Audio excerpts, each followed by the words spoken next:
अनिल यादव, मुकेश यादव, बंसीधर चौधरी, विक्की राजा। सबसे पहले सुनना चाहती हूँ सब्सक्राइब चंदेश्वर पंडित तुलप्रास चौक, डीजे चंदेश्वर पंडित तुलप्रास चौक। छौरी के तोहर चोली के साइज दिन प दिन कोना बढ़ै छौ। छौरी के तोहर चोली के साइज दिन प दिन कोना बढ़ै छौ। चल छ जखने मटक मटक का, चल छ जखने मटक मटक का, आपस में दोनों लड़ै छौ। छौरी के तोहर चोली के साइज दिन प दिन कोना बढ़ै छौ। छौरी के तोहर चोली के साइज आपस में दोनों लड़ै छौ। छौरी के तोहर चोली के साइज दिन प दिन कोना बढ़ै छौ।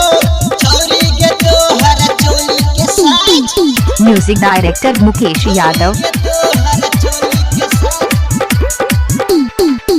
म्यूजिक रिकॉर्डिंग स्टूडियो छतौनी बाजार, दुर्गा मंदिर चौक। डीजे चंदेश्वर पंडित तुलप्रास आप सब सुन रहे छी सिंगर मुकेश यादव की प्रस्तुति।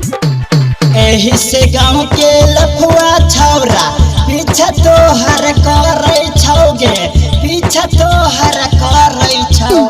कौन के कौन विटामिन तो लै छै, कौन के कौन विटामिन तो लै छै, जे एते फायदा करै छौ। छौरी के तोहरा चोली के साइज दिन प दिन कोना बढ़ै छौ।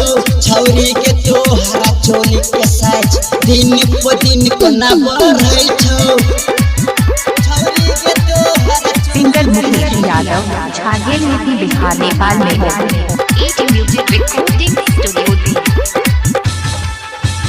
डीजे चंदेश्वर पंडित तुलप्रास चौक, डीजे चंदेश्वर पंडित तुलप्रास आप चौक। सब सुन रहे छी सिंगर मुकेश यादव की प्रस्तुति। छतौनी बाजार, दुर्गा मंदिर चौक।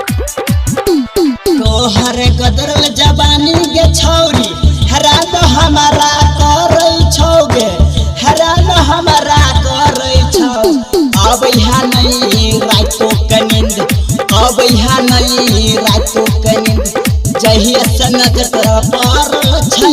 राइटर सुनील मुकेश यादव तोर फेरा में रहै छै। छौरी के तोहर चोली के साइज दिन प दिन कोना बढ़ै छै। छतौनी बाजार, दुर्गा मंदिर चौक।